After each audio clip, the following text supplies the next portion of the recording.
अहो काय झालं? का रडताय तुम्ही? अग कंपनीतले सगळे वारले.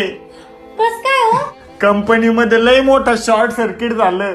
बापरे, मग तुम्ही कस काय वाचले? अगं बरं झालं, नेमकं त्याच वेळेला मी गायछाप थुकायला बाहेर गेलो होतो. बरं झालं बाबा, वाचले तुम्ही. आणि हो, तुला माहितीये जे लोक वारले ना त्यांच्या कुटुंबाला कंपनी 50-50 लाख रुपये देणार आहे. अरे बापरे, 50 लाख रुपये? तरी सांगत होती तुम्हाला 1000 वेळेस सोडा ती गायछाप. बघा, तुमच्या गायछापमुळे गेले माझे 50 लाख रुपये. थोडीशी नकरावाली न प्यार मी करय